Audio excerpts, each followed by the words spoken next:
బాగా వైలెంట్‌గా ఉంటుంది అందులో. అవును. బయట చూస్తేనేమో మీరు చాలా టోటల్ డిఫరెన్స్ టోటల్. అవును. ఎట్లాంటి యాక్చువల్లీ డిఫరెన్స్? త్రినేనిలో ఉన్నది తిలోత్తమ, బయట ఆ! ఉన్నది పవిత్ర. పవిత్ర. సో, కానీ ఎక్కువ అందరూ తిలోత్తమ అంటుంటారు తిలోత్తమ కదా! అనే పిలుస్తారు.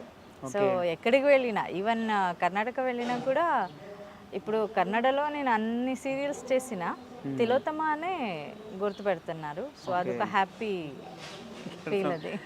సో, మీ లైఫ్‌లో చూసుకుంటే మేడం మీరు చాలా స్ట్రగుల్ అయ్యి వచ్చారు చాలా. యాహ్! Of course. అంటే ఐ మీన్ మీరు హౌస్ కీపింగ్ దగ్గర నుంచి సో, అట్లా సేల్స్ అవన్నీ చూసుకుంటూ ఇప్పుడు ఈ స్టేజ్‌కొచ్చారు. సార్ అవన్నీ చూస్తుంటే ఏమనిపిస్తుంది ఒకసారి బ్యాక్ మొత్తం ఒకసారి? నాకేం అది పెద్దగా కనిపించట్లేదు. ఎందుకంటే మన ఇండస్ట్రీలో నాకన్నా ఎక్కువ కష్టపడిన వాళ్ళు చాలామంది ఉన్నారు. హ్మ్. సో, ఇంకా కష్టపడుతూనే ఉన్నారు కూడా. ఓకే. సో, అవన్నీ చూస్తుంటే నాదేం పెద్దగా అనిపించట్లేదు. అండ్ వన్ మోర్ థింగ్, నేను కొంచెం చాలా పాజిటివ్‌గా ఆలోచిస్తా. ఓకే. అంటే ఏది ఏది ఎలా వచ్చినా, ఏ ప్రాబ్లమ్ ఎలా వచ్చినా దాన్ని కొంచెం ఆలోచించి అది ఎలా సాల్వ్ చేయాలో అలా ఆ రూట్‌లో వెళ్తాను కాబట్టి ఓకే. నాకేం అంత పెద్దగా ఏం అనిపించదు. ఈరోజు 1,00,000 ఉన్నా, హ్మ్. రేపు ఒక్క రూపాయి లేకపోయినా కూడా నేనేం కుగ్గను. ఓకే. ఫైన్. ఈరోజు లేదు, రేపు వస్తదిలే, అలా ఉంటా. సో, అందుకే మేబీ ఇలా ఉన్నాననుకుంటా. ఇంట్లో ఫుల్ సపోర్టా మేడం? ఫుల్ సపోర్ట్ ఉంటది. సపోర్ట్ అంటే ఇప్పుడు ఇంట్లో నేనే అన్ని డిసిషన్ నాదే కాబట్టి ఓకే. సో, ఎవరు ఏమీ ఇది లేదు.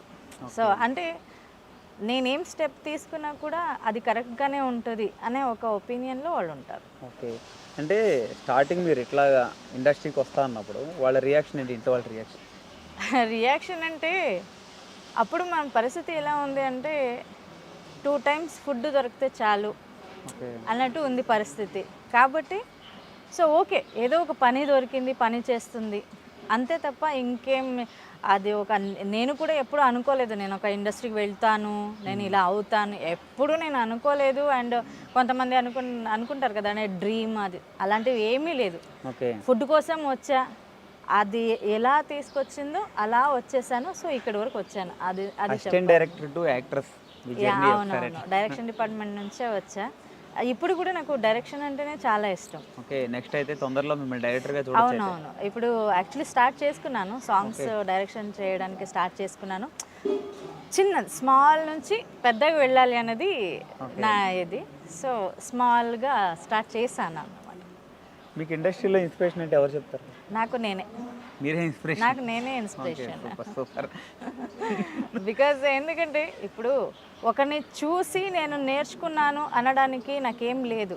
హ్మ్. నా లైఫ్‌లో వస్తున్న నా ఎక్స్‌పీరియన్స్, నేను ఎక్కడికి వెళ్ళినా అక్కడ పరిచయం అయ్యే జనాలు, వాళ్ళ వల్ల నాకు వచ్చే ఎక్స్‌పీరియన్స్ ఇవి చూసి నేను నేర్చుకుంటున్నాను. అండ్ ఒక ఈవెన్ ఇండస్ట్రీలో కూడా అది ఒక ఎక్స్‌పీరియన్స్‌గా తీసుకుంటున్నాను తప్ప, నేను ఒకరిని చూసి నేను నేర్చుకుంటున్నాను అనేది ఏమీ లేదు. ఇప్పుడు యాక్టింగ్ కూడా నేను డే 1 నేను ఫస్ట్ సీరియల్ నేనేం చేశానో, దాంట్లో నాకు యాక్టింగే రాదు. ఓకే. అస్సలు రాదు. డైరెక్టర్ తిట్టారు. నేను తిట్టించుకున్నాను. హ్మ్. సో, అలా ఒక లేదు నేను చెయ్యాలి. నాకు నేనే ఏ క్లాస్‌కి వెళ్ళలేదు, ఏం లేదు. నాకు నేనే మిర్రర్ ముందే నిలబడి యాక్టింగ్ సో, ఇలా నాకు నేనే అని ఓకే. చెప్పుకుంటా. ఇప్పుడు మీరేమో షూట్‌కి ఇక్కడికి వచ్చి ఉంటున్నారు. హ్మ్. పిల్లలిద్దరూ పిల్లలిద్దరూ ఇప్పుడు పెద్దవాళ్ళయ్యారు. వాళ్ళని వాళ్ళు చూసుకుంటారు. ఓకే. ఇప్పటి వరకు అమ్మ, నాన్న చూసుకున్నారు. హ్మ్. వాళ్ళ సపోర్ట్ ఉండేది నాకు. సో, ఇప్పుడు వాళ్ళని వాళ్ళే చూసుకుంటున్నారు కాబట్టి నాకేం ఇప్పుడు వాళ్ళు చిన్నప్పటి నుంచి నాకేం అంత భారంగా ఫీల్ అవ్వలేదు. ఎందుకంటే నా అమ్మ, నాన్న ఉన్నారు. ఓకే. వాళ్ళు చూసుకున్నారు. ఓకే. సో, కాబట్టి ఇప్పుడు అంటే ఐ మీన్ పిల్లలకి మీరు పడిన కష్టం అది తెలుసు. తెలుస్తుంటదా? అది తెలుసు కాబట్టి పిల్లలకి నేనంటే ఏంటి అండ్ లైఫ్ అంటే ఏంటి అనేది నన్ను చూసి పిల్లలు నేర్చుకున్నారు. లైఫ్‌లో ఎలా ఉండాలి, ఎవరితో ఎలా ఉండాలి అనేది పిల్లలు నన్ను చూసి నేర్చుకున్నారు. ఇప్పుడు అంటే మీ మదర్ గారు అమ్మ అంటే అందరికీ ఒక ఇన్స్పిరేషను, ఒక ఎమోషన్. అవునవును. సో, మీ అమ్మగారి నుంచి మీరేం నేర్చుకున్నారు? పిల్లలకేమి?